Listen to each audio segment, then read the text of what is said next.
하나님 감사합니다. 이 시간에도 주의 음성 듣기 원합니다. 주님 말씀해 주시고 이 시간에 말씀 전하 듣는 가운데 모든 해방하는 어둠의 원수들 우리 안에 강팍함과 완악함과 하나님 대적과 높아진 모두 이런 영웅이가 모든 것들 예수님의 이름으로 파쇄되고 떠나갈지어다. 성령님만 이곳에 환영을 초청하고 모셔드리고 인정하고 자니 영광으로 임하시고 다스리시고 충만케 하시며 주의 나라 임하여 주시고 뜻이 하나서 이루어진 것 같이 땅에서도 이루어지며 주께서 예비하신 각 심령 안에 30배, 60배, 100배의 차고 넘치 일며 가득하도록 시간 주장하시고 역사에 주옵소서.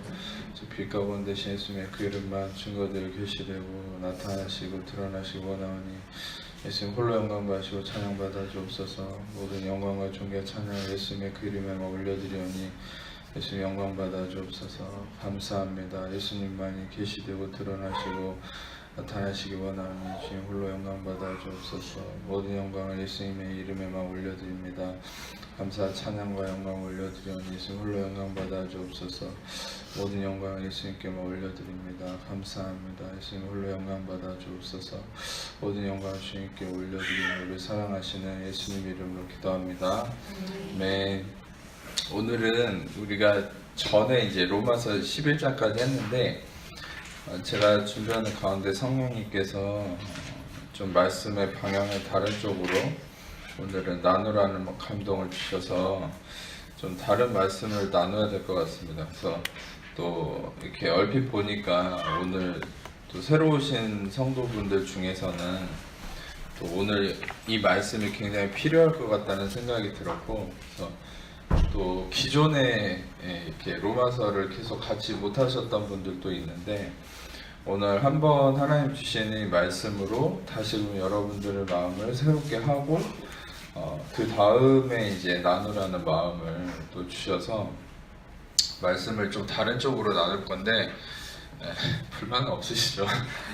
그냥 하나님이 주시는 대로 받으시면 됩니다. 꼭 로마서를 오늘 배워야만 되는 그런 건 아니고 여러분들이 또 진리를 깨닫고 진리 안에서 은혜를 누리면 되는 부분이니까 여러분들에게 하나의 어떤 히브리어를 소개를 해드리고 싶은데 이 히브리어는 이제 되게 여러분들이 잘 알고 기억해야 되는 네 가지의 단어, 네 개의 글자.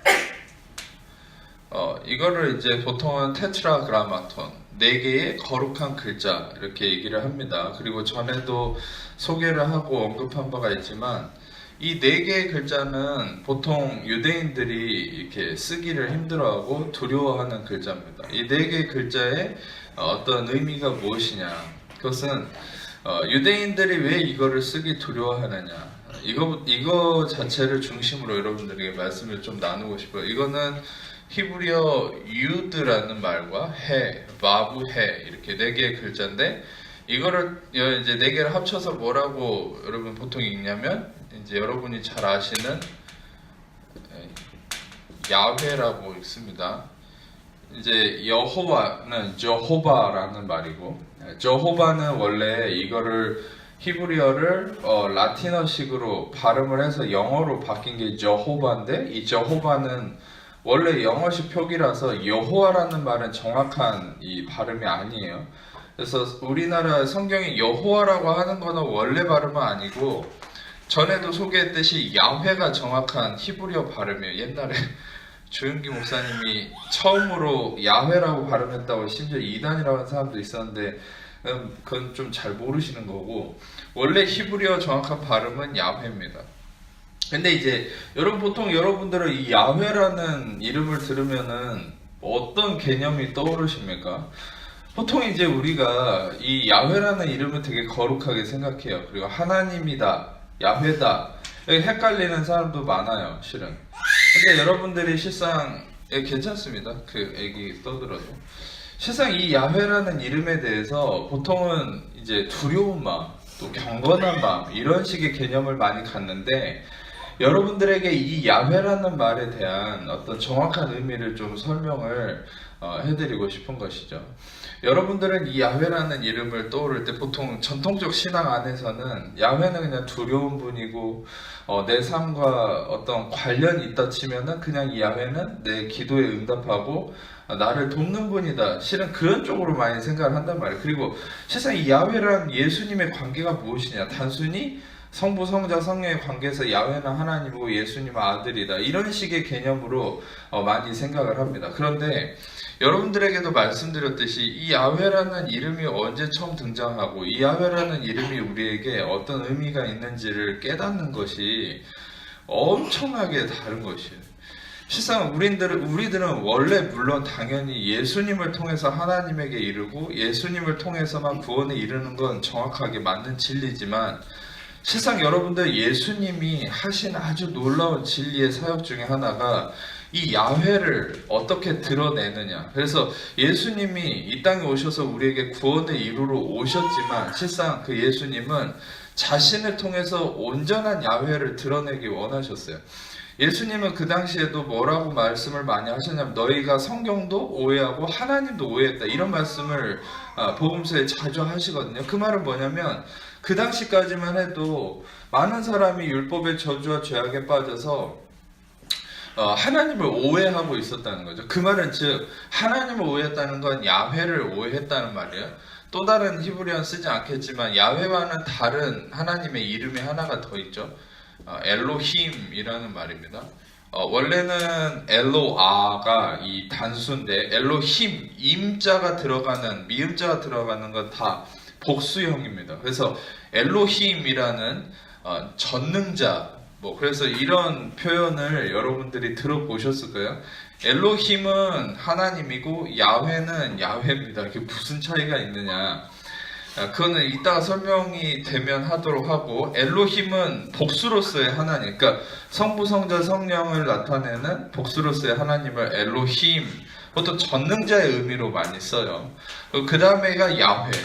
근데 여러분 어찌됐든 중요한 것은 예수님이 너희가 하나님을 오해했다 할 때 실상 그 오해했다라고 얘기하는 그 중심적 의미가 야훼를 오해했다는 거예요.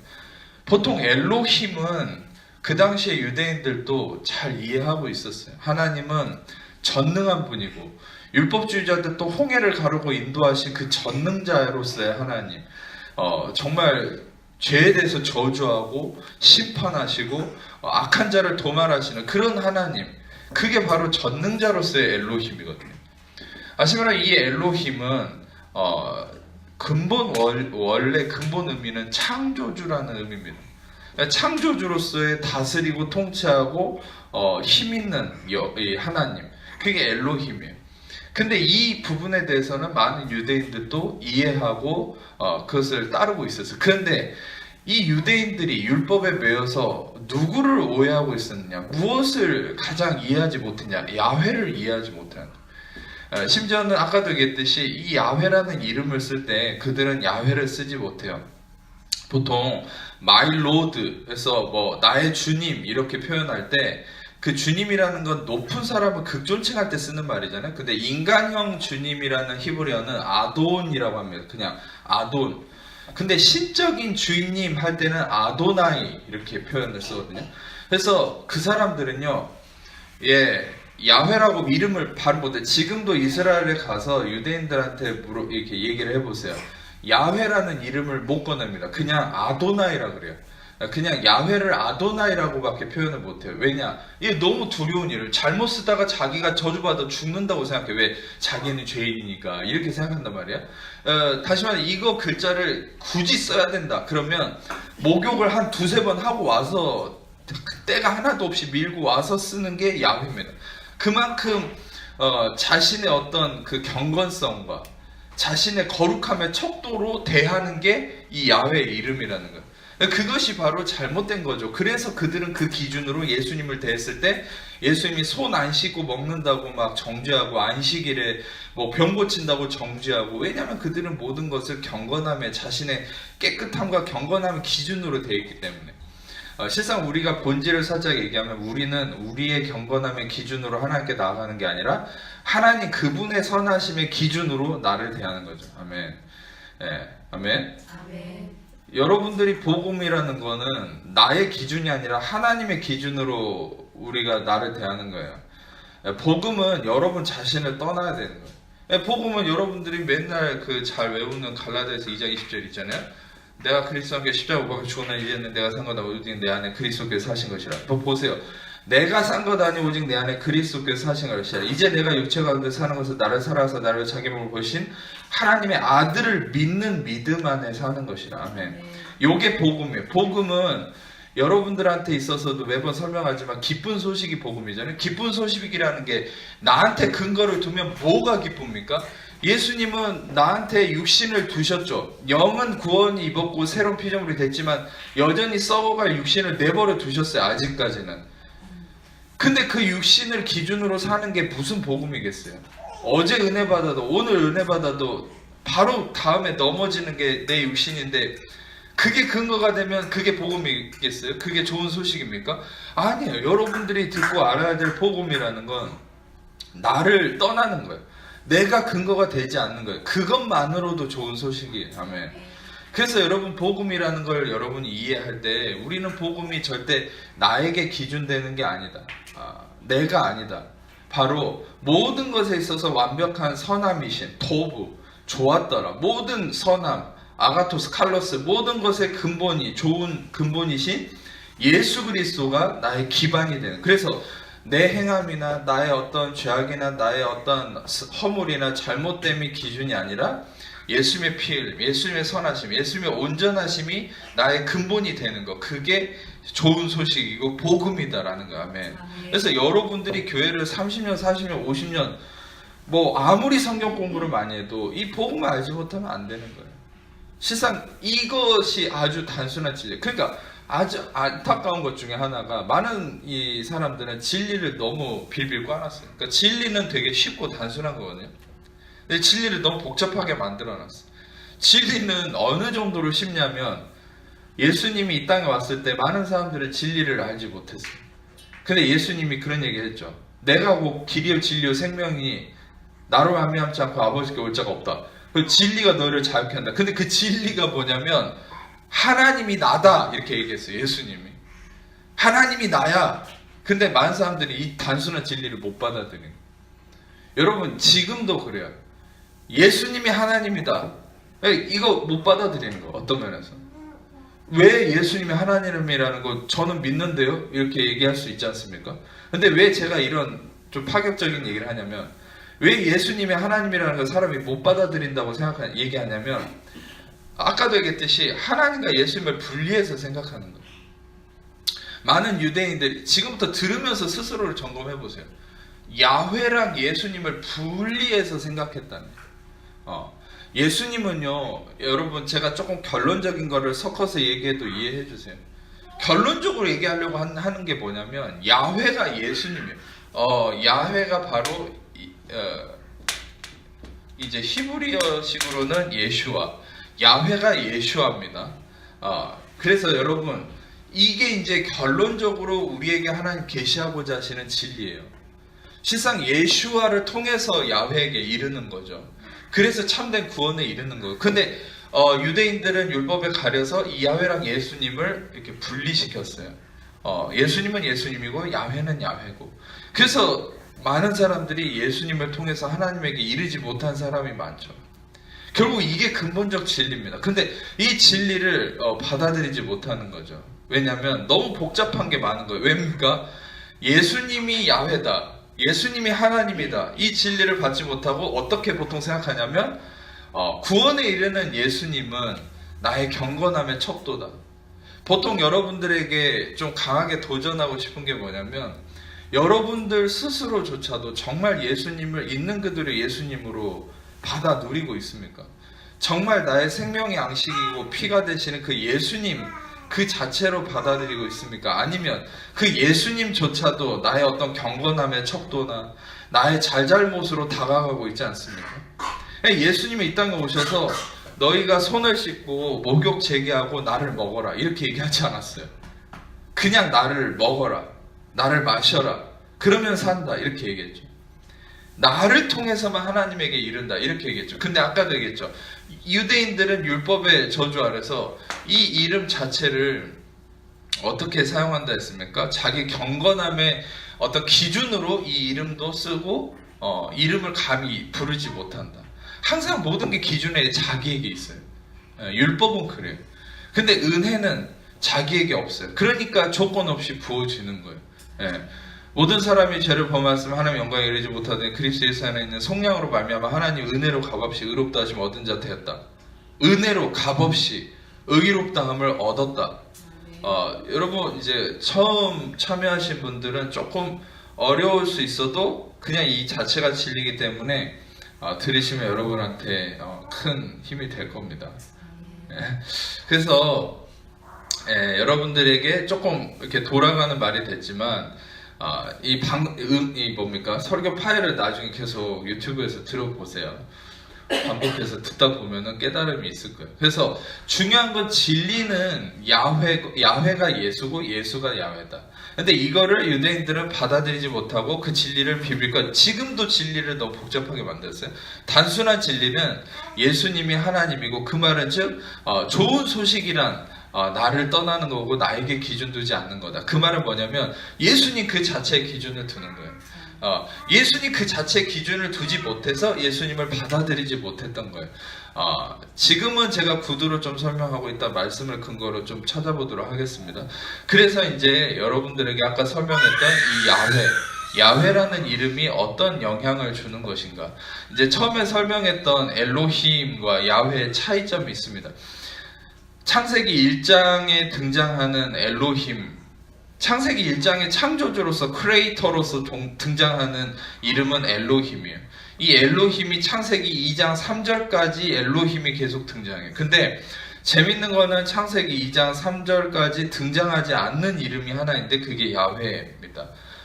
창세기 2장 3절까지는 야훼라는 이름이 나오지 않아요. 근데 재밌게도 성경은 아주 놀라운 책인데 창세기 2장 4절은 어떻게 시작되냐면 같이 읽어볼게요.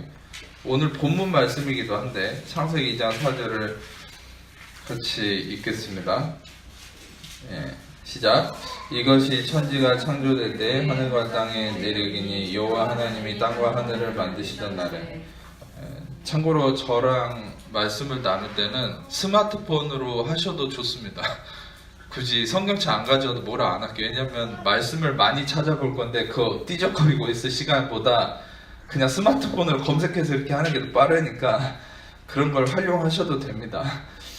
그 창세기 2장 4절에 하늘과 땅의 내력이니 톨레도트, 인간의 기원, 내력 이런 말이에요. 톨레도트 히브리어로. 근데 여호와 하나님이 땅과 하늘을 만드시던 날에 이러고서 뭐가 시작되냐면 재밌게도 원래 창세기 1장 마지막 부분에 인간에 대한 창조 기록이 나와 있어요. 근데 또 하나 더 붙여서 설명을 하고 있는 거예요. 인간에 대해서. 근데 이것은 마치 부연 설명을 하는 것 그런 의미가 아니라 뭔가 중요한 강조점을 한 번 더 자세하게 설명하는 의미로 시작되고 있다는 거죠. 그래서 창세기 2장 4절은 인간에 대한 기원을 설명하는 겁니다. 1장에서 마지막 부분에 인간에 대한 자세한 설명이 나와 있긴 해요. 하나님이 인간을 창조하셨다. 실상 제가 찾아보진 않겠지만 이런 식으로 나와 있어요. 하나님이 자기 형상 곧 하나님의 형상대로 사람을 창조하시되 남자와 여자를 창조하시고 27절에 이렇게 나와 있어요. 근데 재밌는 거는 2장 4절에 이렇게 인간 기원을 설명하면서 7절에 보면 하나님이 사람을 지으시고, 근데 이 사람에 대한 자세한 기원을 설명할 때 그때 어떤 이름이 등장하냐. 그 전까지는 하나님이 히브리어 성경을 보면 엘로힘 이렇게만 나와요. 근데 2장 4절 이후 2장 4절에서는 처음으로 우리나라 성경은 여호와 하나님이 이렇게 등장하죠. 근데 야훼 엘로힘 이렇게 히브리어는 등장합니다. 처음으로 2장 4절. 그러면 이 야훼가 어디서 처음 이름이 등장한 거냐? 그것은 인간에 대한 정확한 하나님의 창조의 기록과 인간에 대한 초점을 설명할 때 그때 야훼를 등장했다는 거예요. 등장시켰다는 거예요. 원래 엘로힘은 전능자입니다. 그러면 야훼는 어떤 하나님의 이름이냐? 그것은 인간의 하나님이다. 바로 우리의 하나님이다 라는 의미가 강한 거예요. 여러분, 보통 우리는 예수님이 누구의 예수님입니까? 나의 예수님이죠. My Jesus, 나의 예수님. 여러분, 저는 오늘 말씀을 통해서 그래서 이 야훼 이름이 여러분들 안에 전통적 신앙과 잘못된 율법주의에 매여있는 그 의미로서의 하나님이 아니라 예수님을 통한 진짜 하나님을 발견하기를 원하는 초점이 있어요. 그래서 이 야훼는요, 인간의 하나님이다라는 건 곧 그거는 나의 하나님이다라는 거예요. 야훼는 인간이 없이는 존재하지 않는 이름이에요. 놀랍죠? 인간을 창조하는 이 처음으로 자세히 설명하는 인간의 기원에 대한 기록에서 하나님은 자신을 야훼 엘로힘으로 소개하고 있다는 거예요. 모든 이 땅의 전지전능한 힘으로 이 땅을 주관하고 통치하는 거에 있어서는 엘로힘을 나타내지만 인간에 대한 섬세함과 그 인간에 대한 창조의 기사와 인간에 대한 관계성, 특히 인간과 하나님의 언약 관계, 이 언약 관계 안에서는 자신을 야훼로 드러낸단 말이죠. 제가 자세히 찾아보진 않겠지만 이것에 대한 확실한 근거는 나중에 이 성경의 모든 기록이 엘로힘만 나타날 때가 있고 야훼로 나타날 때가 있어요. 하나님. 그게 너무나 놀랍게도 명확하게 구분이 돼 있어요. 하나님이 전지전능한 힘으로 역사하는 부분에 대해서는 성경이 엘로힘으로 기록을 하고 있어요. 근데 인간과 언약관계와 인간에 대한 섬세한 부분을 표현할 때는 하나님 자신을 성경의 이후에도 기록이 야훼로 표현을 합니다. 그러니까 너무나 정확하게 하나님의 이름을 딱딱딱 그 상황에 맞게 표현하고 있는 이 성령님의 아름다운 섬세한 성경에 대한 기록을 우리가 볼 수 있다. 여러분, 제가 부가적으로 설명하면 이 성경은 단 한 자도 오류가 없습니다. 할렐루야. 그리고 이 성경은 어떤 책이 아니에요. 이 성경은 말 그대로 그냥 책이 아니라 말씀이고 이 성경 자체에 엄청난 능력이 있어요. 그래서 전에도 설명드렸잖아요. 물론 제가 원어에 대한 중요성을 강조하긴 하지만 이 한글 성경조차도 너무나 놀라운 하나님의 말씀이기 때문에 오류가 없는 말씀이기 때문에 이 말씀을 아무리 사이코패스라도 이 말씀을 읽을 때 이 말씀을 통해서 변화되고 치유되고 새로워지는 말씀의 능력을 경험한다고요. 중요한 건 말씀은 말씀이에요. 그 책이 아닙니다. 그냥 세계에서 제일 많이 읽혀진 도서책이 아니라 말씀은 여러분들을 바꾸는 능력이 되는 것이죠. 그래서 이 말씀은 항상 있고 살아있는 능력의 말씀, 구원의 말씀. 그래서 그 말씀 안에 정확하게 야훼라는 이름의 어떤 중요성을 창세기 2장 4절을 통해서 우리에게 설명하고 있어요. 그러면 이 야훼라는 이름이 인간과 관계가 있다고 했는데 그것이 도대체 무슨 관계냐? 단순히 2장 4절에 표현된 것만으로 우리가 인간과 관계가 있다고 설명할 수 있느냐라고 얘기할 수 있는데, 제가 조금 부가적으로 설명을 하자면 이 야훼라는 이름의 원래 의미가 있어요. 그것은 이제 야훼는 어떤 의미에서 나왔냐면 히브리어 하야라는 말에서 나왔어요. 하야, 하이. 이건 무슨 말이냐? 그것은 live, 살아있다, alive, 존재한다, 살아있다라는 의미입니다. 그러니까 이 야훼라는 이름의 근거가 되는 단어가 뭐냐면 존재한다, 살아있다라는 거예요.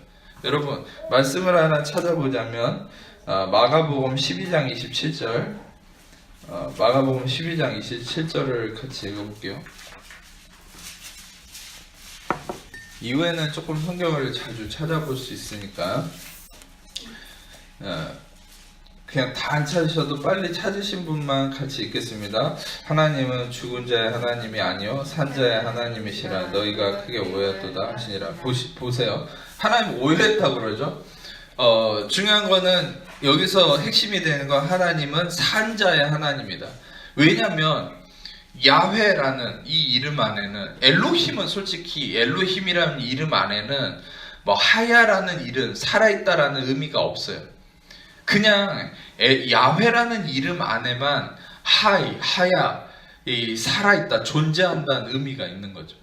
그래서 하나님은 살아있는 하나님이다, 산자의 하나님이다라는 걸 예수님이 강조했는데, 그래서 여기서도 보면은 너희가 하나님을 크게 오해했다라고 얘기하는 게 무엇을 오해했다는 거예요? 엘로힘이 아니라 야훼를 오해하는 거예요. 그러니까 엘로힘은 율법주의자들도 다 유대인들도 섭렵하고 알고 있어요. 심지어 전통적 신앙과 신앙 교육 안에 자란 분들도 전능자로서의 하나님을 이해를 해요. 알고 있어요. 근데 뭘 오해하는 거냐면 야훼를 오해하기 때문에 예수님에 대해서도 오해하는 거고, 야훼를 오해하기 때문에 내가 어떻게 하나님과 관계를 맺을지를 모르는 거예요. 진리에 이르지 못하고요. 중요한 건 제가 결론적으로 말씀드리면 왜 야훼를 오해하는 게 문제냐, 왜냐하면 야훼가 예수와 예수기 때문에. 어떻게 야훼가 예수님이 될 수 있냐 이렇게 생각할 수 있는데, 제가 전에도 한번 설명을 드렸죠. 야훼라는 이름 안에 놀라운 비밀이 있다고요. 그것은 보통 히브리어 글자는 상형 글자이기 때문에 이 안에 숨겨진 진리들이 많은데, 전에도 설명했듯이 이 유드는 손을 가리키고요, 펼친 손을 가리킵니다. 그리고 해는 은혜를 가리켜요. 이건 손이고 이건 은혜고 이거는 못입니다. 못. 이게 이런 게 있다는 게 신기하지 않습니까? 은혜, 손, 못, 은혜. 이거는 짜맞춘 게 아니에요. 히브리어 원래 그 글자 안에 담겨진 의미예요. 이게 합쳐져서 야훼가 된 거예요. 야훼는 정확한 이름의 의미가 뭐죠? 그것은 은혜 손에 은혜 못이 박혔다. 그래서 야훼라는 이름은 예수님이 하신 그 십자가 그대로 포함되어 있는 거예요. 그리고 실상 이것만이 근거가 아니라 이 야훼라는 이름이 언약의 하나님의 이름이라는 것부터가 이미 언약이신 예수 그리스도를 그 안에 본질로 담고 있다는 걸 얘기하는 것이고, 실상 야훼는 인간이 아니고서는 설명될 수 없는 이름이다라는 것도 어떤 의미가 있냐면 단순한 인간이 아니죠. 야훼는 그 인간이란 인간 중에 인간, 사람 중에 사람, 모든 사람의 대표이신 예수 그리스도의 하나님이다라는 걸 의미하는 것이에요. 단순히 인간이라고 해서 죄에 찌들어 있는 그 육신적 인간만을 의미하는 게 아니에요. 근본적으로는 이 야훼는 인간 중에 인간인 예수님의 하나님을 나타내는 게 야훼 이름이죠. 그리고 예수 그리스도께 속한 모든 자들에 대한 대속함을 이루신 그 은혜 안에서 우리가 볼 수 있는 것이 야훼다라는 거예요. 그래서 야훼는 이름 자체가 예수라는 구원을 담고 있는데, 아까 설명했듯이 이 야훼라는 이름은 살아있다, 존재한다. 또 한 가지 특성이 있어요. 그것은 출애굽기 3장 14절입니다. 출애굽기 3장 14절을 같이 보겠습니다. 출애굽기 3장 14절 말씀 같이 읽겠습니다. 하나님 모세에게 이르시되 나는 스스로 있는 자이니라. 또 이르시되 너는 이스라엘 자손에게 같이 이르기를 스스로 있는 자가 나를 너에게 보내셨다 하라. 이 스스로 있는 자다. 그래서 이 하나님은 살아있고 스스로 있는 자다. 그 말은 무슨 말입니까? 이 스스로 있다라는 게 에흐엣 아쉘 에흐엣 I am who I am 뭐 이렇게 이제 표현을 하는데, 정확하게 여러분들에게 말씀드리면 솔직히 이것도 이 부분도요 아주 그럴듯하게 번역을 해놓은 거지만 엄밀히 말하면 스스로 있다라는 표현이 좀 안 맞을 수 있어요. 에흐엣 아쉘 에흐엣 이라는 이 말, I am who I am 이란 말은요 이제 인간이 해석할 수 없는 단어입니다. 인간이 해석할 수 없는 문장이에요. 그 말은 하나님이 자신의 존재성을 드러냈는데, 이게 무슨 의미냐면은 인간이 설명할 수 없는 존재라는 거예요. 근데 여러분들에게 이거를 왜 보여드렸냐면, 하나님은 자신을 소개할 때 인간은 이해할 수 없는 그냥 스스로 그러니까 스스로 존재한다는 말도 원래는 설명할 수 없는 좀 약간 노력해서 어떻게든 번역해낸 문장이지 우리의 말로는 설명할 수 없어요. 어떻게 천국의 언어로나 설명할 수 있겠지만 그만큼 하나님의 존재는 우리가 설명할 수 없어요. 그런데 여러분들, 우리가 이 부분을요, 나는 스스로 있는 자다 라는 거를 우리가 어떻게 이해할 수 있느냐. 하나님이 스스로 존재하는 분이라는 걸 어떻게 이해할 수 있느냐? 그것은 우리가 오직 야훼이신 예수님을 통해서만 이분을 이해할 수 있는 거예요. 이 존재성을 이해할 수 있는 거예요. 야훼이신 예수님을 통해서 우리가 어떻게 하나님이 스스로 존재한다는 걸 이해할 수 있느냐? 그것은 우리가 하나님이 스스로 존재한다라는 걸 여러분이 어떤 측면으로 이해해야 되냐면, 인간은 스스로, 다시 말하면 나로서 혼자 존재할 수 없다, 이거를 깨달을 때 여러분들이 이 하나님의 속성을 이해할 수 있어요. 좀 어렵습니까? 다시 한번 설명하면, 자, 하나님이 스스로 존재한다라는 말은 조금 이게 과격하게 비유한 거라 했죠. 그냥 있는 그대로 제가 표현할게요. 그냥 하나님의 존재성을 우리가 이해할 수 없어요. 그렇지만 하나님의 존재성을 우리가 언제 이해할 수 있냐면, 나의 존재는 나 혼자서 설 수 없다라는 걸 깨닫는 거예요. 이걸 어떻게 이해해야 되냐면, 아담과 하와는 하나님의 좋으심, 선하심 안에 거했는데, 하나님의 선하심을 떠나서 내가 선과 악의 판단자가 되겠다고 독립하는 순간 그의 존재성을 잃어버렸죠. 자, 이거를 통해서 힌트를 받을 수 있는 거예요. 인간은요, 천상천하 유아 독존이 아닙니다. 인간은 자립할 수 없어요. 인간은 철저하게 의존적 존재입니다. 근데 뭘 의존하느냐? 하나님을 의존하는 거예요, 원래. 여기에서 우리는 힌트를 얻을 수 있어요. 인간은 의존적 존재지만 하나님은 자립하신다. 하나님은 누구에게도 힘을 빌리지 않는다. 전에도 로마서 이 11장을 마지막에 강의하면서 그런 말씀이 있었죠. 누가 먼저 주께 드려서 갚음을 받을 자가 있겠느냐? 만물이 다 주에게서 나오고 그에게로 돌아간다. 우리는 인간의 이 잘못된 자립성, 인간의 선악과를 먹는 이 교만함, 이게 문제죠. 전에도 설교 중에 설명했지만, 제 설교를 이제 처음 들으신 분들이 몇 안 돼서 제가 부가적인 설명을 드리면, 선악과를 먹는다는 건요, 에즈하토부왈라, 선악과라는 걸 먹는다는 건 이 과실을 먹었다는 게 문제가 아니에요. 단순히 여러분이 이거를 사과 열매 같은 걸 씹어 먹었다고 문제가 된다고 이해해버리면, 이건 나중에 신천지한테도 넘어갈 수 있는 잘못된 이 원리를 알고 있는 겁니다. 신천지도 이런 식으로 설명을 하거든요. 뭘 먹어서 그게 문제고, 뭐가 안 먹어야 되고, 이것도 율법주의고, 또 그런 식으로 빠지는 거예요. 원리의 본질을 알아야죠. 선악과를 먹었다는 게 무슨 의미냐? 이거는 선과 악을 판단하는 그 하나님의 영역을 침범했다. 하나님의 영역을 침범했다는 게 왜 문제냐? 인간은 원래 하나님의 의도, 하나님의 디자인하신 의도가 뭐냐? 인간은 하나님이, 잘 들으세요, 보시기에 좋았더라, 보시기에 좋았더라 그랬죠. 제가 계속 방금도 언급을 하지만 토부 좋았다. 토부라는 단어예요, 히브리어로. 좋았다, 굿. 여러분이 한 가지 이해하셔야 될 건, 우리가 보통 좋다, 와 너무 좋아요 라고 표현할 때 그거는 불완전한 거예요. 인간이 표현한 거. 근데 하나님이 좋았더라, 토부라고 하면 누구도 토를 달 수 없을 만큼 좋은 겁니다. 아멘. 그러면 하나님이 좋았더라, 제가 전에도 설명했죠. 하나님이 천지를 창조하시고 좋았더라 하실 때, 그 좋았더라라는 좋음의 기준이 어디 있을까요? 그냥 보기에 좋았다. 그러니까 우리는 성경을 자꾸 내 육신적 기준으로 보니까 의미가 완전히 퇴색되는 거예요.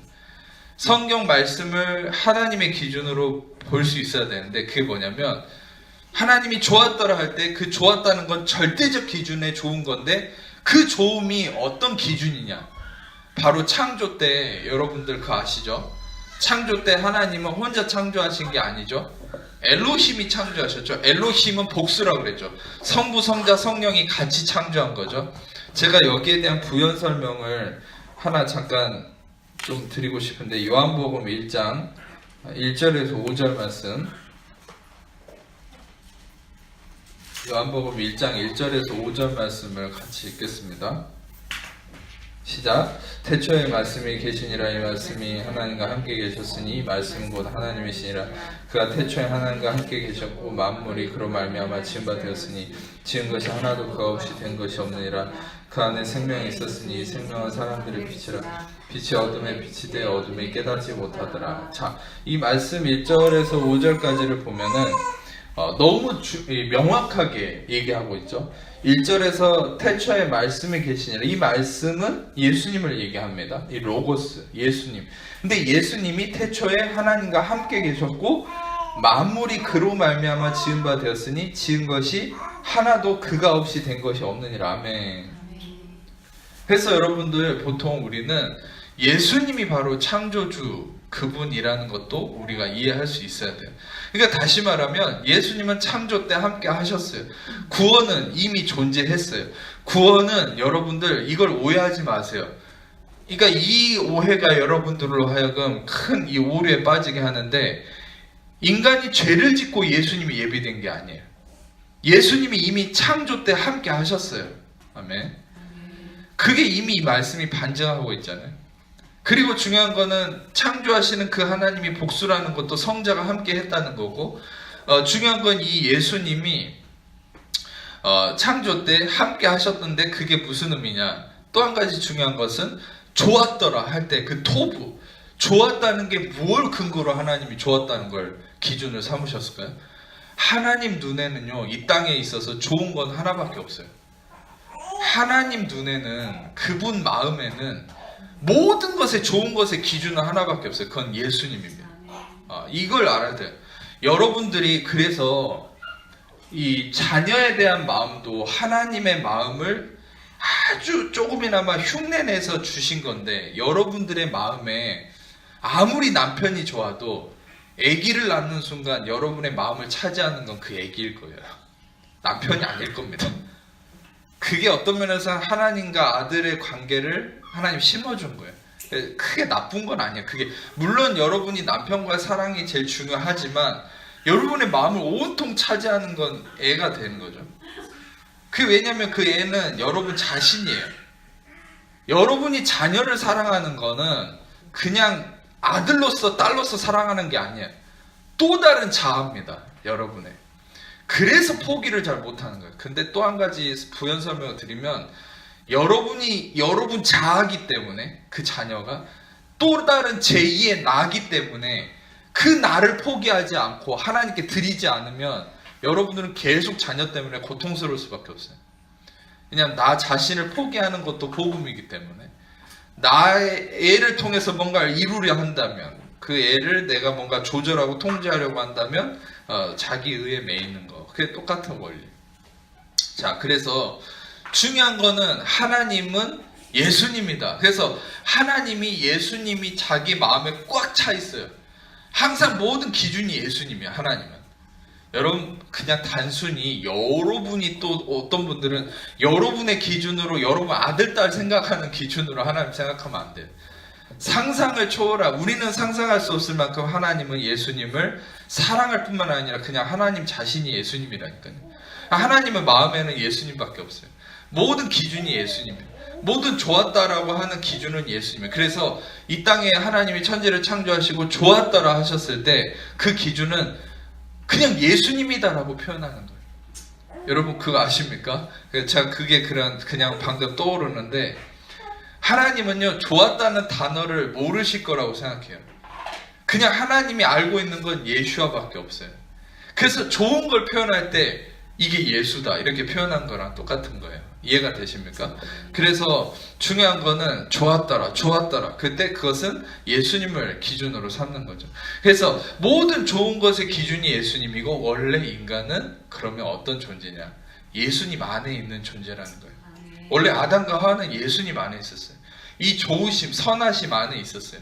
토부. 근데 문제는 뭡니까? 인간이 마귀에게 속아서 예수님을 떠나서 자기가 이제는 예수님을 손에 쥐고 다스리고 판단하는 자, 선악과를 먹는 자리에 온 거죠. 그게 문제인 거예요. 그러니까 여러분, 지금도 똑같죠.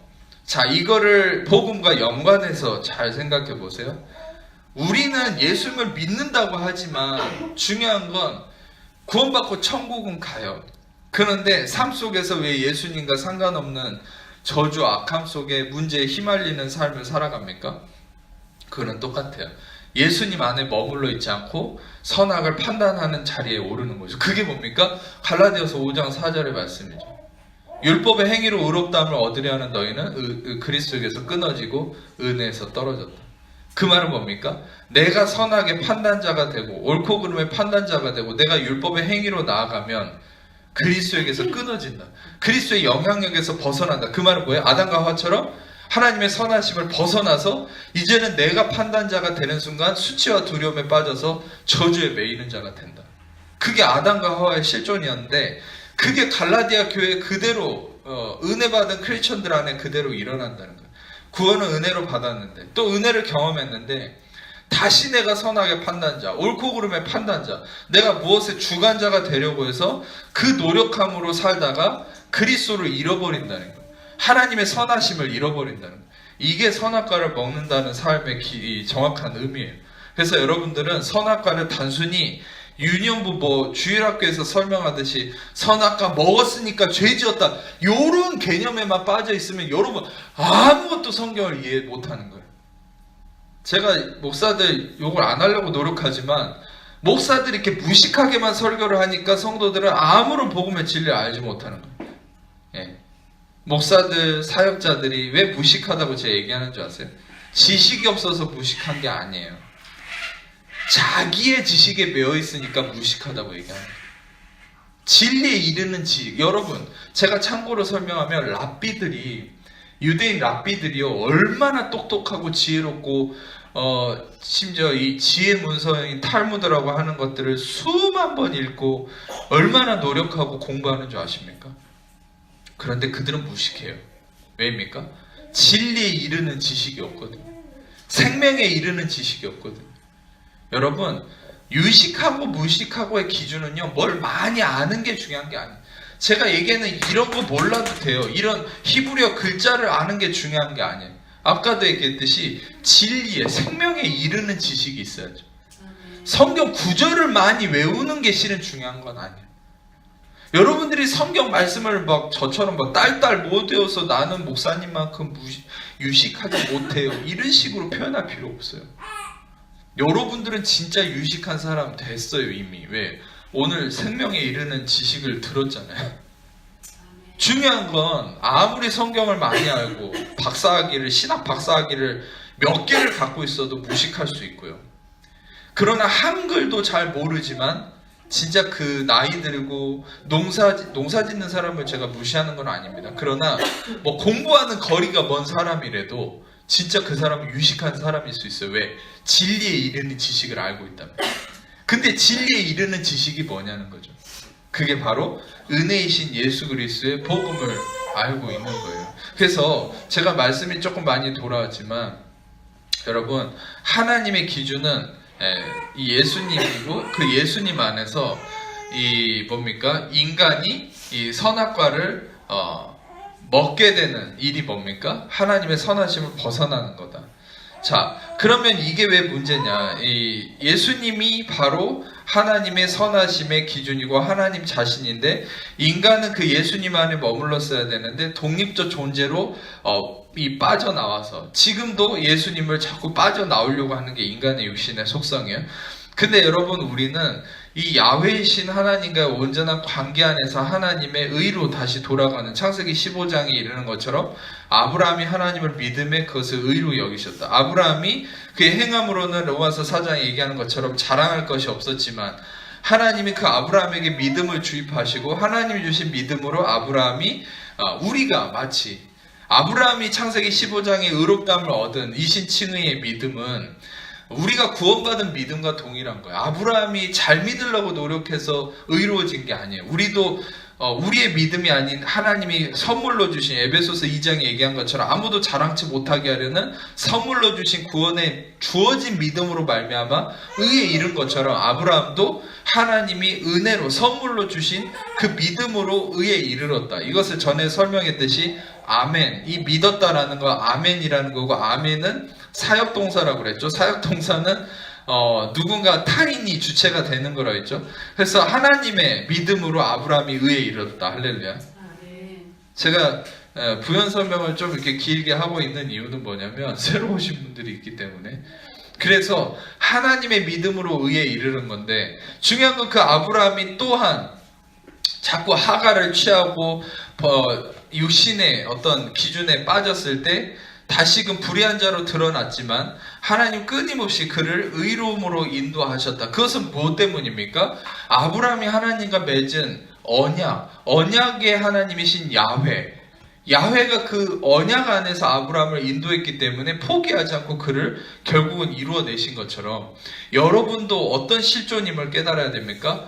제가 결국 여러분들을 책망하려고 아까 부연 설명을 했던 것이 아니라 여러분의 존재가 어떤 존재인지를 깨닫게 해드리고 싶은데, 여러분들은 끊임없이 육신으로는 자꾸 예수님을 벗어나려고 합니다. 은혜를 벗어나서 내가 선악의 판단자가 되고 내가 주체자가 돼서 선악과를 먹는 삶을 살아요. 선악과를 먹는다는 게 우리의 삶에 구체적으로 어떻게 적용되느냐? 자꾸 하나님의 은혜, 하나님의 행하심을 기대하는 게 아니라 내가 걱정하고 염려하고 내가 옳고 그름을 자꾸 판단하고 있는 거예요. 이렇게 해야 되지, 저렇게 해야 되지, 그러면서 고민하는 거. 그게 선악과를 먹는 거예요. 매일의 삶 속에. 내가 그 결과에 대해서 염려하고 두려워하는 거죠. 여러분들은 이미 그리스도가 다 이루심을 믿고 그리스도가 행하심에 여러분들의 모든 기준을 맞추는 거예요. 그게 여러분과 제가 해야 될 일이에요. 아담이 했었어야 되는 것처럼. 근데 여러분들이 염려하고 걱정하고 여러분들이 염려함으로 키를 한 자라도 더 할 수 있느냐? 전에도 얘기했죠. 염려함으로 키를 한 자라도 더 할 수 있습니까? 없어요. 여러분들은 어떤 것도 이룰 수 없습니다. 여러분들에게 한 가지 좀 오늘 도전하고 싶은 건, 여러분들이 염려한다고 해서 이루어질 수 있는 건 아무것도 없어요. 제가 최근에도 뭔가 하나 누군가에 대해서 제가 영적인 현상을 하나 발견했는데, 그 사람을 상담해 주다가 당신 지금 당신을 붙들고 있는 염려의 생각을 예수 이름으로 끊어야 됩니다. 제가 설명을 했는데 그 사람이 저한테 뭐라 했냐면은, 딱 한참 생각하다가 근데 이상합니다, 마음이. 그래서 뭐가 이상하냐 얘기해보라고. 근데 지금 그 생각을 끊으려고 하니까 지금 다른 생각이 하나가 들어와서 마음이 몹시 두려운데, 그게 뭐냐면 이 생각을 끊으면은 그 뭔가 내가 걱정하는 일이 일어날 것 같다는 두려움이 계속 일어난다는 거예요. 그래서 제가 그랬어요. 거기에 지금 마귀가 당신을 속이고 있는 거라고. 그래서 제가 예수 이름으로 막 대적하고 쫓아냈어요. 그리고 그 사람도 같이 기도하고 막 울면서 예수 이름으로 끊었어요, 그 마귀의 생각을. 근데 그 다음부터 그 생각에서 자유제인 거예요. 그리고 그 사람의 고백이 뭐냐면, 그 염려하는 생각이 자꾸 이게 공격은 온다는 거예요. 들어온다는 거예요. 근데 마음은 이제 생각은 못 들어온다는 거예요. 이렇게 맴도는데, 자기 옆에서 맴도는데 이게 이제 못 들어온다는 거예요. 마음의 기쁨과 평안이 넘친다는 거예요. 자, 여러분, 제가 뭘 설명하려냐면, 여러분들 심각하게 생각하세요. 여러분들이 수시로 염려하고 두려워하는 생각은요, 습관이 아니에요. 그거는 마귀가 여러분 생각 붙들고 있는 거지. 영적 전쟁이에요. 그래서 제가 여러분들한테 좀 세게 얘기하면, 여러분들이 염려한다고 될 게 뭐 있습니까? 제가 얘기했잖아요. 염려해서 키를 한 자라도 더 할 수 있으면 열심히 염려하라고요. 근데 염려해서 될 것도 없는데 왜 염려하냐고요. 어쩔 수 없어요. 오랫동안 해왔으니까. 그게 마귀한테 묶여 있는 거예요. 38년 된 병자처럼, 18년 동안 허리가 굽은 사람처럼. 여러분, 마귀한테 매여 있으면요, 두려워서 계속 못 벗어나요. 그 생각. 고단수는요, 질병 이전에 머리 생각부터 붙들고 있어요, 마귀는. 그래서 이 염려하는 생각이 계속 십수년간 계속된 사람 있잖아요. 이 사람은요, 지금 염려 그만하라고 하잖아요. 그럼 마귀가 그럴듯한 생각으로 속여서 미혹당해서 못 벗어나요. 왜냐? 이 염려하는 생각 벗어버리면 나는 진짜 그대로 망할 것 같아요. 죽을 것 같아. 이 협박이 계속 들어오니까 결국 굴복해버려요. 맨날 내가 주구장창 복음 얘기해서 염려하지 마세요 들을 때뿐이에요. 왜? 돌아가면은 또 속아가지고 염려하고 있어요. 그냥 염려를 아예 두려움을 나랑 일치화시켜서 생각해버린. 그러니까 예수 이름으로 끊어내라는 거예요. 제발. 그냥 염려할 수밖에 없잖아요. 이런 소리 할 바에는 그냥 설교 듣지도 마세요. 저는 여러분한테 도전하고 싶은 거는 그 염려, 근심, 불안, 초조, 두려움이 여러분의 모든 질병과 문제와 고통을 다 만들어낸 거예요. 그게. 예수님이 그래서 맨날 두려워하지 말아요. 성경에서도 두려워하지 말라는 게 365번이 쓰였다는 거 아십니까? 두려워하지 말라. 왜냐하면 매일같이 두려워하지 말라는 거죠. 염려하지 말라는 거는 여러분 그것은 단순히 여러분들한테 마음을 좋게 해라 이런 의미가 아닙니다. 아까도 얘기했듯이 염려한다는 건 내가 선악의 주체자, 판단자가 된다. 내가 인생의 주체자가 된다. 내가 예수님을 떠나는 거예요. 염려하는 건. 제가 진짜 과격하게 얘기하자면 여러분이 염려하는 순간 여러분 예수님을 떠나는 겁니다. 여러분이 뭔가를 걱정하는 순간 여러분들은 예수님을 떠나는 거예요. 그래서 제가 저번 주에도 설교 때 제 개인적인 감정을 얘기했잖아요. 너무나 성령님이 요즘에도 저를 그렇게 대하고 계시지만, 민감하게 대하고 계시지만, 여러분 성령님이 저한테 했던 얘기 기억나세요? 네가 나를 대적하고 있다. 내가 뭘 대적하고 있습니까? 네가 책임지고 염려하고 네가 짊어지려고 하는 게, 그게 나를 대적하는 거다. 여러분, 이 저의 간증이라고 생각하지 말고 이게 바로 말씀과 연관된 부분이에요.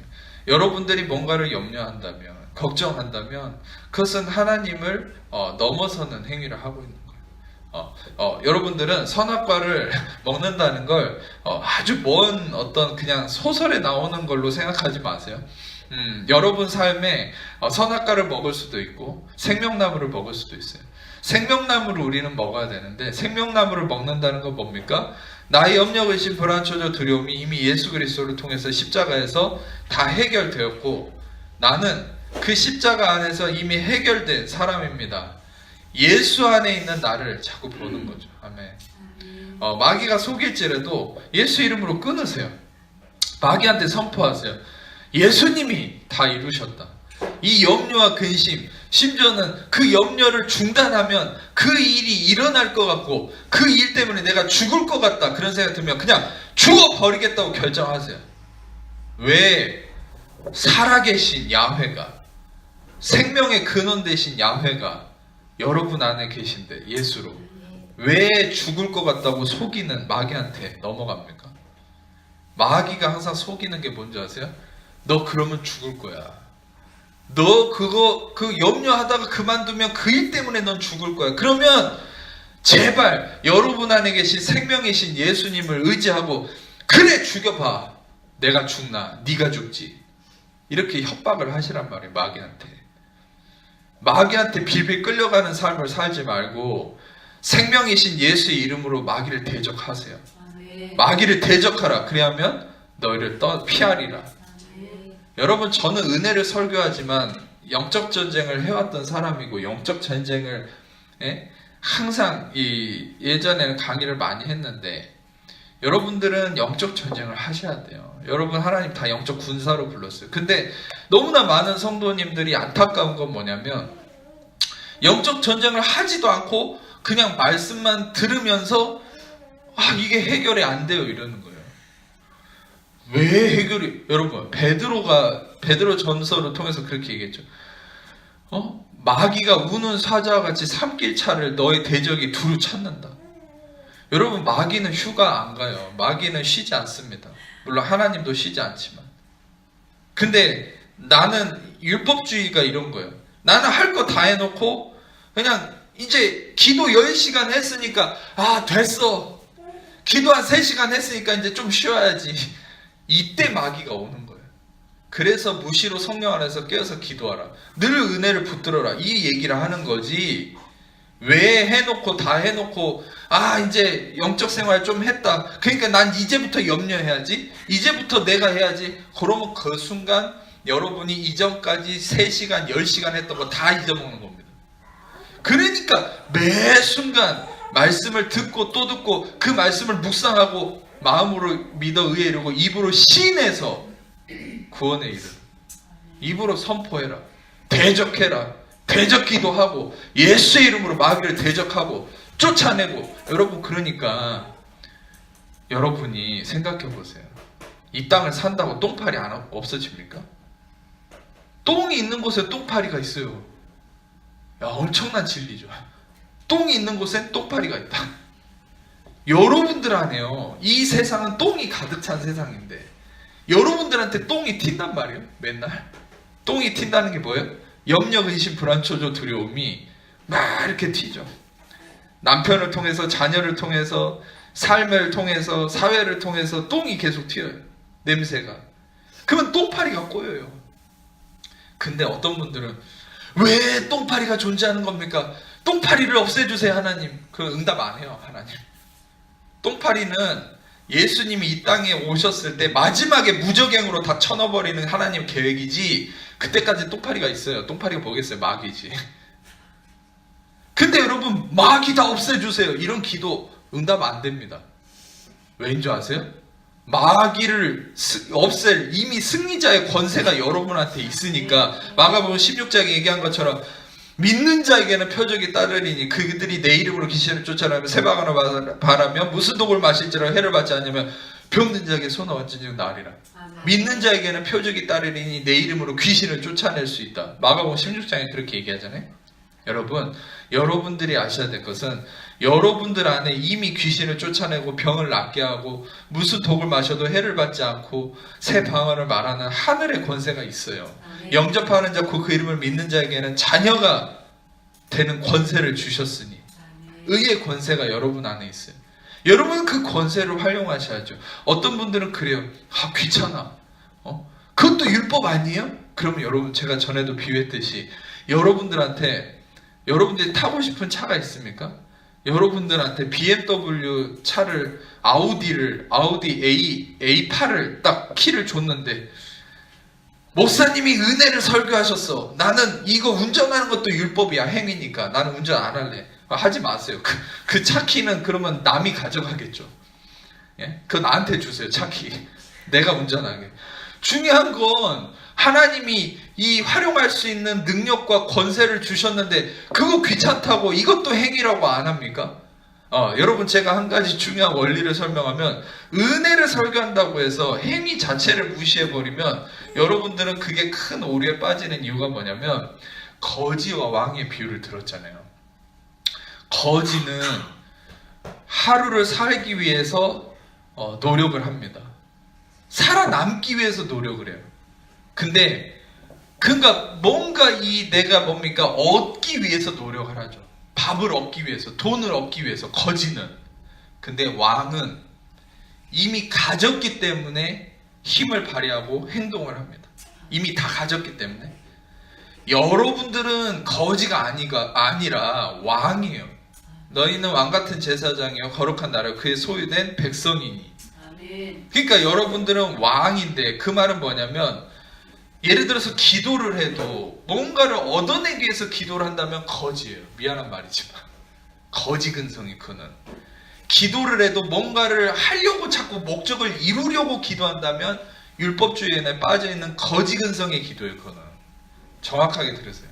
근데 왕으로서 기도하고 왕으로서 행위를 한다는 건 뭐냐? 이미 그리스도가 이루신 승리가 있기 때문에, 능력이 있기 때문에, 이미 그리스도가 주신 것이 있기 때문에 그걸 가지고 뭔가를 한다는 건 그건 왕으로서 하는 거기 때문에 그건 율법이 아니에요. 할렐루야. 방언 기도를 하는 거, 귀신을 쫓아내는 거, 여러분이 사역을 하는 거, 봉사를 하는 거, 뭔가를 얻기 위해서 하는 겁니까? 그러면 거지예요. 그 거지는 아무 소득이 없을 겁니다. 그런데 여러분들이 왕으로서 하는 거죠. 왕으로서 한다는 건 이미 가진 자로서 하는 거예요. 할렐루야. 이미 예수님이 다 이루셨기 때문에, 여러분에게 하늘의 권세를 주셨고 축복을 주셨기 때문에 남에게 봉사를 하고 헌신을 한다. 이미 내가 주신 걸 받은 자로서 하는 거예요. 이 받은 자로서 하는 것이 정말 여러분들의 삶을 바꾸는 거예요. 아멘. 그래서 여러분들은 이 마인드의 변화가 필요합니다. 복음이란, 여러분이 복음을 깨닫는다는 건 거지 근성을 버리는 거예요. 노예 근성을 버리는 거예요. 여러분이 왕으로서의 이 권세를 회복하는 거예요. 왕으로서 행동한다. 그것은 뭐냐면 뭔가 목적성을 위한 행함이 아니라 여러분들이 가진 자로서 발휘하는 행함이죠. 목사님, 저는 돈도 없고 전 아무것도 없는데 제가 뭔가 축복을 얻기 위해서 하나님 앞에 기도하고 뭔가를 하는 게 잘못된 겁니까? 그런 생각 자체가 잘못된 거죠. 왜냐? 여러분들은 이미 그리스도의 복음 안에서 다 이루었다. 그러니까 지금 그러면 다 이루었다는데 내 손에 주어진 게 뭐가 있습니까? 목사님, 내 손에 준 게 아무것도 없잖아요. 근데 여러분 생각해 보세요. 제가 저번에 아주 적절한 비유를 하나 드렸잖아요. 영국의 여왕이 아프리카에 갔는데 학교도 없고 차도 없고 집도 없어요. 그러니까 영국의 여왕이 아프리카에 가서 여기다 학교를 지어야 되고 여기다가 집을 지어야 돼요. 근데 영국의 여왕이 신하들한테 뭐라 얘기합니까? 여기다 학교를 짓고 집을 지어라 명령을 했어요. 근데 실상 영국의 여왕은 신하들하고 군대하고 집 지을 어떤 제목이나 그런 재료도 없어요. 아프리카에. 그러면 명령을 한 순간은 집도 없고 재료도 없고 어떤 이 자료가 없지만 어떻게 일어납니까? 명령을 한 순간 그 영국에서 이 공수해 오기 시작하는 거죠. 명령이 떨어지는 순간 본토에서 아프리카로 이 모든 필요한 게 다 오기 시작하는 거예요. 자, 여러분들은 안 한겠네요. 겟나우. 여러분들은 하늘이 낳은 자죠. 여러분들은 천국의 시민권을 가진 자고 하늘에 속한 자입니다. 아멘. 이걸 정확하게 믿는다면 여러분 하늘의 이 가족으로서 로열 패밀리로서 자부심을 가지고 이 땅에 돈이 좀 없고 권세가 없고 부족하다는 걸 생각하지 말아야 되는데 이 땅의 것이 아니라 하늘의 존재로서 생각을 해야 되는 게 뭐냐면 여러분들이 이 땅에 아무것도 이 가진 자로서 이 땅의 것을 기준으로 삼는 게 아니라 하늘의 것을 가진 자로 기준을 삼아야 돼요. 그래서 여러분들이 이 땅에 나는 지금 무일푼이고 직장도 때로는 없을 수 있고 여러분들이 아무것도 없을 수 있지만 여러분이 하늘에 속한 자로서 이 땅에 명령을 하는 거예요. 남편한테, 자녀한테, 또 마귀한테 명령을 해요. 뭔 명령합니까? 예수 그리스도의 이름으로 돈이 생길지어다. 집이 생길지어다. 남편이 잘 될지어다. 내 자녀가 행복하고 잘 될지어다. 이렇게 명령을 하는 거예요. 근데 그 믿음이 어디서 나와야 됩니까? 지금 내가 없는 걸 보면 이렇게 말도 못하겠죠. 근데 여러분에게 있는 걸 보세요. 무엇이 있습니까? 하늘의 권세가 있잖아요. 예수 그리스도가 있잖아요. 그러면 그걸 근거로 명령을 하면 그 권세가 어떻게 이루어집니까? 뜻이 하늘에서 이루어진 것 같이 땅에서도 이루어져요. 그러니까 하늘의 것이 이제 그때부터 일어나기 시작합니다. 그래서 돈이 없어도요, 여러분이 돈을 명령하기 시작하면 하늘의 재물이 이 땅에 임하는 거예요. 제가 예전에도 얘기했지만 김민지 간사가 재정 세미나 하면서 많이 얘기했던 게 이 부분이에요. 명령을 하라고. 우리는 아브라함의 자손으로서 유업을 받을 자로서 상속자로서 제가 이 갈라디아서 3장 12절에서 14절의 말씀을 좋아하는데 율법은 믿음에서 난 것이 아니니 율법을 행하는 자는 그 가운데서 살리라. 그리스도께서 저주를 받은 바 되사 율법의 저주에서 우리를 성령하셨으니 기록된 바 나무에 달린 자마다 저주를 받은 바 되었네요. 그리스도 안에서 아브라함의 복이 이것은 이방인에게 미치게 하고 이는 또한 우리로 하여금 믿음으로 말미암아 성령의 약속을 받게 하려 함이라. 그리스도 안에서 아브라함의 복이 우리에게 미치게 하는 예수 그리스도의 저주의 속량하심과 은혜가 여러분들에게 있고, 여러분들은 이방인일지라도 그리스도를 통해서 아브라함의 자손과 상속함이 있기 때문에 여러분들은 하늘의 권세와 재물을 다 가진 자로서 여러분이 이 땅의 명령, 여러분의 자신에게 명령, 모든 거에 있어서 왕으로서 명령하면 그 권세가 발휘되는 거예요. 목사님 왜 뭔가를 꼭 해야 됩니까? 라고 얘기한다면 설교 이전의 거를 안 들었으니까 다시 돌려서 들으세요. 또 얘기하기 힘드니까. 그러니까 중요한 거는 여러분들이 얘기한 바처럼 계속 여러분들의 삶에 없는 걸 가지고 하나님 이것도 해주세요, 저것도 해주세요. 제발 그 기도 좀 그만하시고 가진 자로서 이제는 왕으로서 명령을 하세요. 그러면 아까 그 비유가 너무 아름다운 비유인데 여러분은 영국의 여왕보다 더 큰 자입니다. 믿으십니까? 그러면 여러분이 명령하면 하늘에서 재물이 몰려오는 거예요. 제가 조금 말씀을 이제 마무리할 텐데, 자, 중요한 것은 처음 오신 분들은 좀 놀라시겠지만 원래 좀 길게 합니다. 그러면 저번에 2시간 한 적도 있어요. 그래서 제가 이제 어떤 결론을 좀 내리려고 하냐면, 이제 부가적인 진리들을 중간중간 좀 얘기를 많이 했는데, 야훼가 그 안에 포함되어 있는 이 의미가 하야, 살아있는 존재다. 존재하는 분이다. 살아있다. 라고 얘기했죠. 그런데 이 야훼는 바로 이 살아있는 존재로서 인간을 지으실 때 하나님의 형상대로 지었다라고 성경은 얘기합니다. 창세기 1장 27절인데 이거 제가 읽어드릴게요. 하나님이 자기 형상 곧 하나님의 형상대로 사람을 창조하시되 남자 여자를 창조하시고, 그러니까 인간은 하나님의 형상대로 창조하셨다. 여러분과 저를 하나님의 형상으로 창조하셨다. 이걸 제일 오해하는 게 하나님도 나처럼 눈, 코, 입이 있나 봐. 그게 아니죠. 하나님의 가장 큰 속성이 뭐라 했죠? 살아있는 분이다. 존재하는 분이다. 그 말은 뭐예요? 하나님의 형상대로 지었다는 것은 이게 증거가 나와 있어요. 창세기 2장 7절은 같이 보겠습니다. 창세기 2장 7절. 하나님의 형상대로 지음받았다는 정확한 의미가 여기 나와 있어요. 창세기 2장 7절 읽겠습니다. 여호와 하나님이 땅의 흙으로 사람을 지으시고 생기를 그 코에 불어넣으시니 사람이 생령이 되니라. 생령은 하이 네페시라는 말이에요. 생령, 살아있는, 하이 네페시, 이 숨결. 그러니까 살아있는 숨결, 살아있는 생명체. 다시 말하면 동물은요, 재밌는 게 동물은 그냥 하이라고 표현합니다. 동물은 히브리어로 하이, 그냥 살아있는 것. 근데 인간은 생령이라고 표현해서 하이 네페시, 뭔가 숨결이 들어가 있다는 거예요. 놀랍죠? 동물은 그냥 하이인데 인간은 하이 네페시, 이 뭔가 숨결이 동물과 다른 거예요. 이 숨결은 어디서 나왔어요? 이 숨결은 하나님에게서 나왔어요. 그러니까 동물은 하나님이 있으라 했으니까 다 생겨버렸는데 인간은 하나님의 숨결이 들어가 있는, 할렐루야. 이게 놀라운 거죠. 여러분을 동물로 보지 마세요. 이렇게 표현해서 미안하지만 맨날 먹고 자고 싸고 그렇게 산다고 생각해서 나는 동물인가? 아니요. 여러분에게는 하나님의 숨결이 있어요.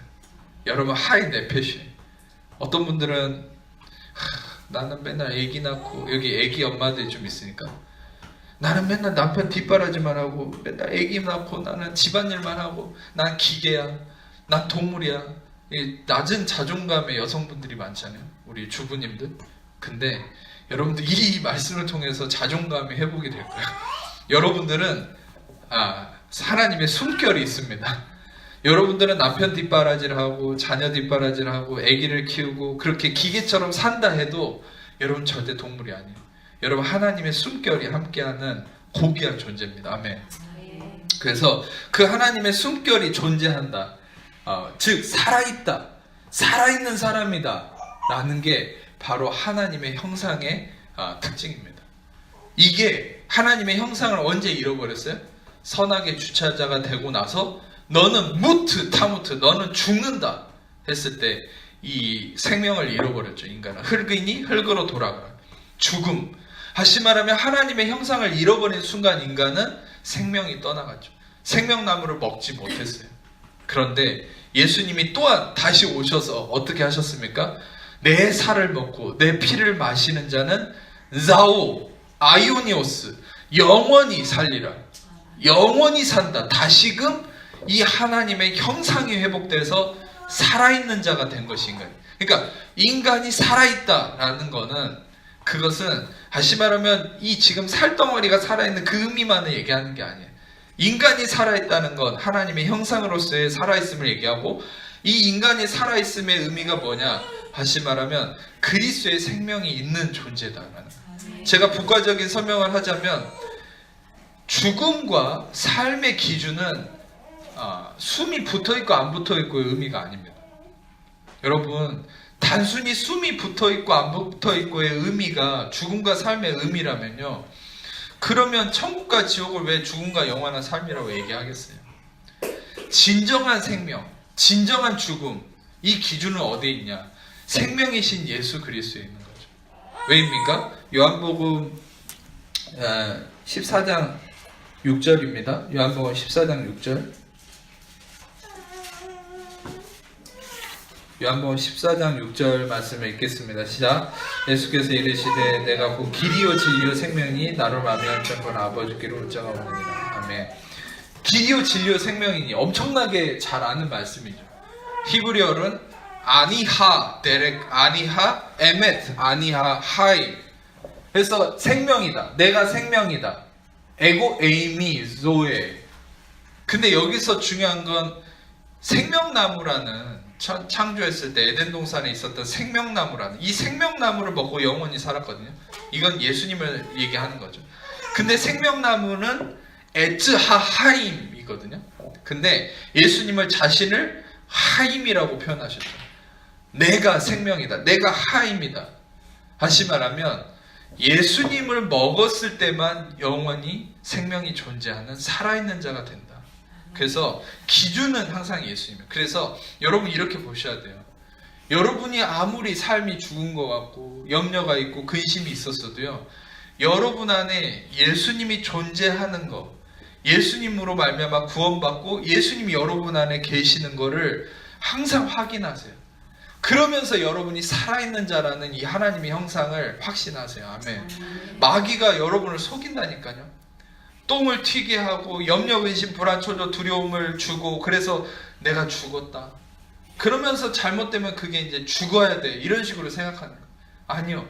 여러분들은 살아있는 자예요. 예수님 여러분 안에 계세요.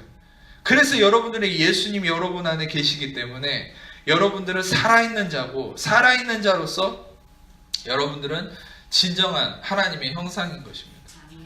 여기서부터 모든 회복이 시작되는 거예요.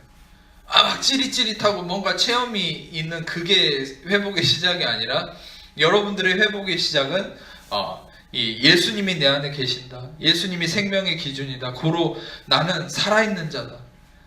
솔직히 여러분 아무리 트럼프가 돈이 많고 세계 국왕들이나 수상들 아무리 지도자들이 세계 갑부들이 돈이 많아도요, 예수님이 없으면 그 사람 죽어 있는 거예요. 예, 죽어 있는 겁니다. 이게 진리예요. 근데 여러분 좀 부족해 보이고 없어도요, 여러분 예수님이 여러분 안에 계시면 여러분 하나님의 형상이고 살아있는 자입니다. 여러분 그걸 확인하세요. 마귀는 여러분이 죽었다고 얘기할 거예요.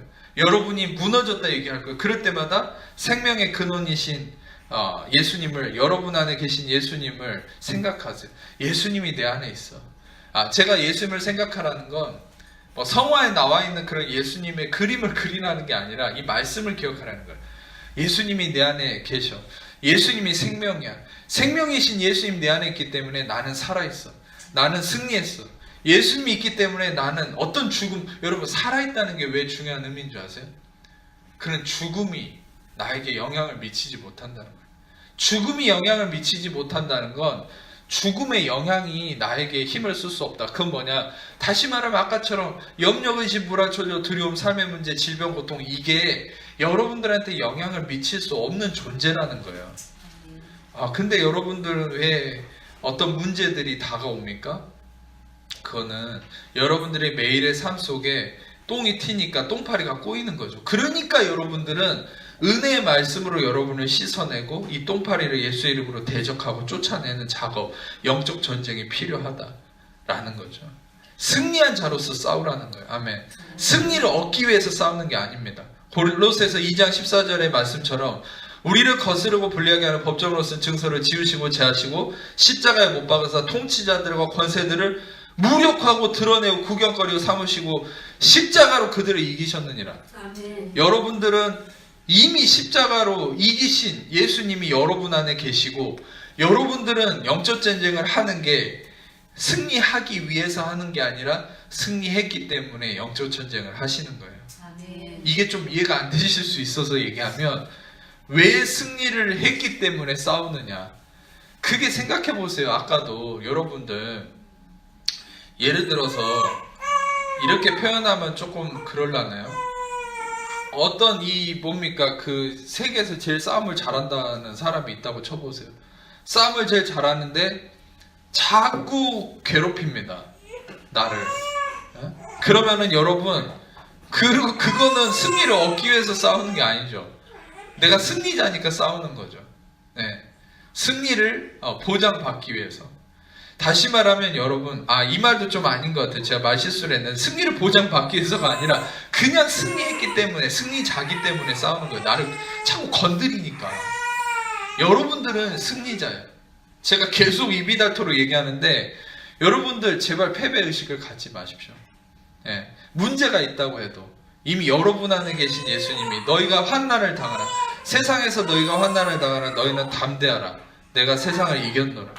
예, 여러분들은 이미 승리하신 예수님이 여러분 안에 계십니다. 예, 자, 말씀을 조금만 더 이어가면은 우리는 하나님의 형상대로 살아있는 존재다라고 얘기했고, 예수님이 다시 말하면 길이요 진리요 생명이니 자신도 생명이 존재다. 에고 에이미, 자신을 생명의 존재로 예수님이 계속 표현을 하시죠. 동일하게 야훼가 자신을 그렇게 표현한 것처럼 예수님도 똑같이 야훼처럼 자신을 설명하고 표현하고 있습니다. 그리고 이 예수님 안에서 우리는 하나님이 인간 아담을 그렇게 창조, 생명이 있는 존재로 생명으로 창조하신 것처럼 예수님 안에서 우리도 그렇게 창조가 되는데 고린도전서 5장 17절의 말씀처럼 그런즉 그리스도 안에 있으면 새로운 피조물이에요. 이전 것은 지나갔으니 보라 새 것이 되었다. 또 한 가지는 매번 설명하는 것처럼 중요한 말씀인데 요한일서 4장 17절을 읽어볼게요. 요한일서 4장 17절을 같이 읽어보겠습니다. 이거는 메모해놓고 여러분이 늘 외우고 선포하셨으면 좋겠는데 요한일서 4장 17절을 읽겠습니다. 시작. 이로써 사람이 우리에게 온전히 우리로 심판날에 담대함을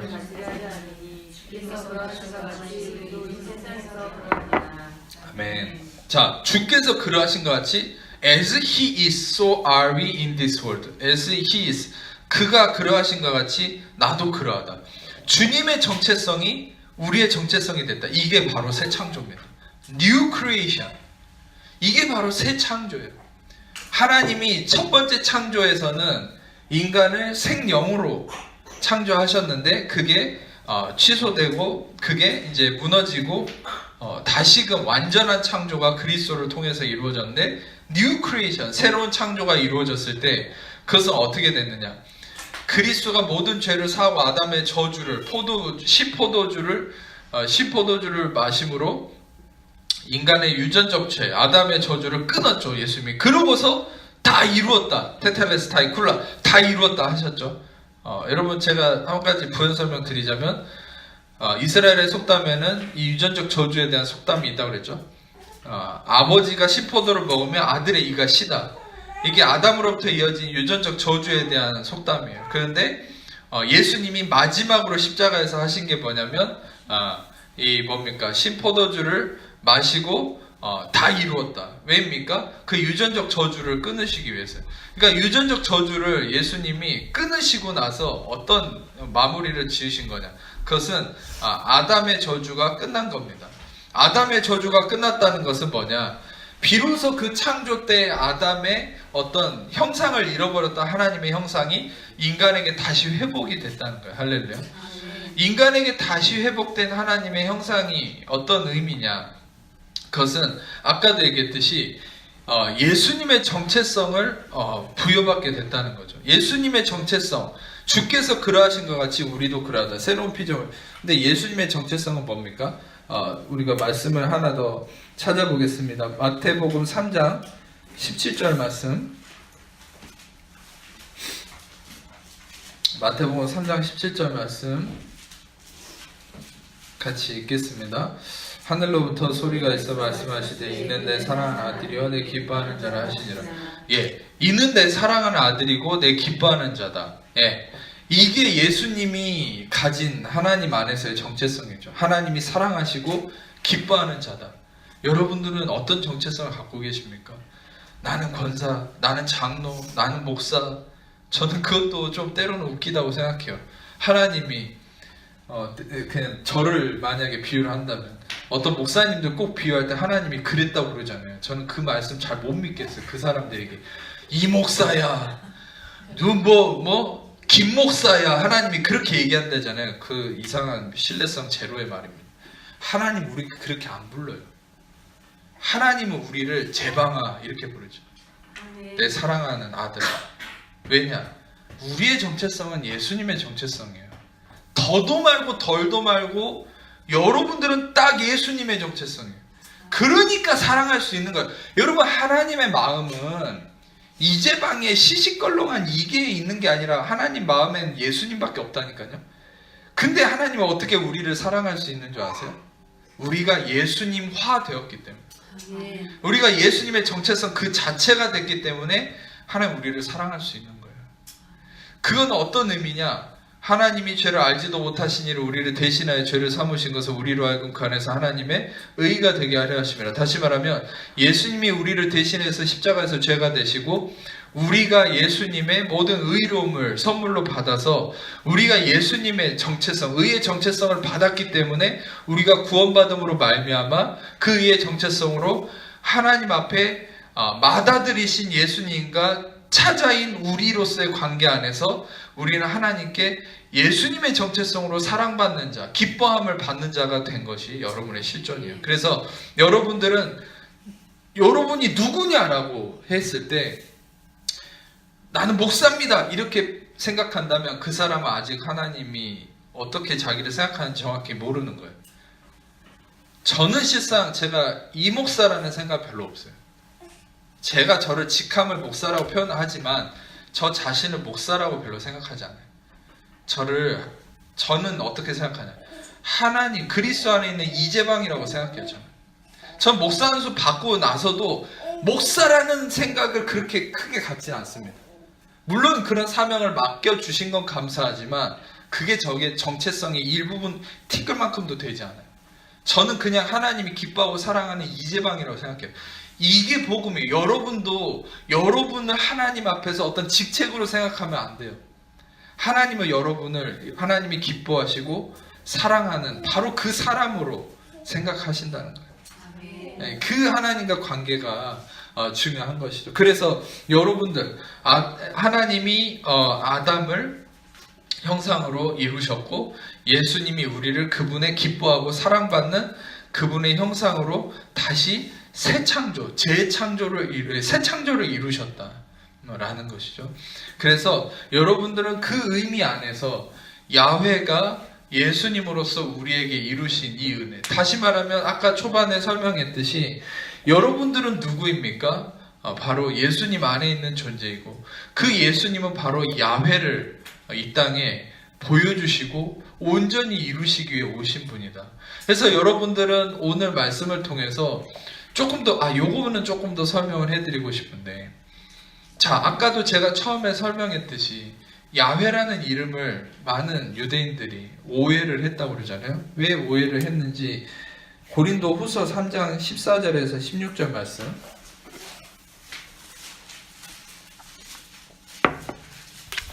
고린도 후서 3장 14절에서 16절 말씀 같이 읽겠습니다.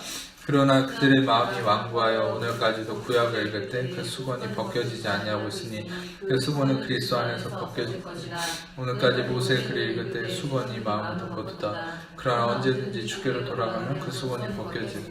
네, 그렇습니다. 이 수건, 율법을 자기 눈에 덮어 씌우고 이 성경을 보고 예수님을 보고 하나님을, 야훼를 그렇게 보니까 눈이 가려져서 여러분 이 야훼를 여러분 생각해 보세요.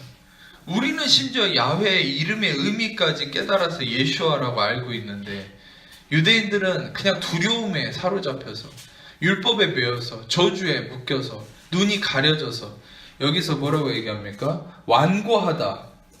그들의 마음이 완고해서 오늘까지 수건이 벗겨지지 않았다. 완고하다는 게요, 여기서 헬라어로 포로라는 과거 수동태인데 이거는 블라인드, 눈이 멀었다는 거예요. 그러니까 이들이 눈이 멀었어요. 지금 눈이 멀어서 유드해 바브해를 두려워하죠. 여러분들은 오늘 말씀을 들으면서 아마 이 야훼라는 이름이 두려움의 이름이 아니라 여러분을 구원하시고 새롭게 하시고 은혜로 함께 하시는 이름이라는 걸 깨달았을 겁니다. 아멘. 근데 유대인들은 여전히 유드해 바브엘을 두려움으로 인식하죠. 그 이유가 뭘까요? 그 이유를 한 가지만 더 좀 보겠습니다. 누가복음 18장 18절에서 21절 말씀. 누가복음 18장 18절에서 21절 말씀. 누가복음 18장 18절에서 21절 말씀 읽겠습니다. 어떤 관리가 물어 이르되 선한 선생이며 내가 무엇을 하여야 영생을 얻으리이까? 예수께서 이르시되 내가 어찌하여 나를 선하다 일컫느냐? 하나님 한 분에는 선한 이가 없느니라. 내가 계명을 안 하니 간음하지 말라, 살해하지 말라, 도둑질하지 말라, 거짓증을 하지 말라, 내 부모를 공경하라 하였느니라. 여짜오되 이것은 내가 어려서부터 다 지키라. 네, 젊은 어떤 이 관리가 예수님에게 다가와서 영생에 대해서 묻지만 결국은 이 사람은 자기가 어려서부터 뭔가를 지켰다라는 것을 내세우고 나옵니다. 중요한 건 이 관리는요, 하나님을 두려워하는 사람이에요. 율법에 정통한 사람이에요. 근데 이 사람은 무엇 뒤에 숨어 있냐면 자신의 무언가를 했다라는 행위적 근거 뒤에 숨어 있어요. 왜? 하나님이 두려워서요. 자, 아담의 실존을 보세요. 하나님과 마음껏 교제하고 함께했던 아담이 선악과를 먹는 순간 수치와 두려움이 와서 무화과 나뭇잎으로 자기를 가리고 숨어버렸습니다. 인간은 항상 하나님에게서 숨어버려요. 왜 숨습니까? 이유는 한 가지. 다시 말하면 하나님에 대한 잘못된 이해로 두려움 가운데 사로잡혀서 자기 의로 자기를 가리고 숨어버리죠. 결국 자기를 가리는 것 뒤에 숨어 있어요. 자기 의 뒤에 숨어 있어요. 이게 뭐냐면 여기서도 자기가 지킨 것, 자기가 뭔가 이룬 것, 자기가 행했던 것. 교회에서도 보면은 자기가 이거 했다, 저거 했다. 자기가 근거로 삼을 만한 그것 뒤에 숨어 있어요. 결국 그 마음의 기반은 두려움이에요. 네. 뭔가 하나님을 오해하고 두려워하는 거죠. 그러니까 자꾸 숨어 있어요. 근데 제가 자꾸 대조해서 설교를 했듯이 누가복음 그 다음 장에 19장 1절에서 4절 말씀 읽겠습니다. 예수께서 여리고로 들어가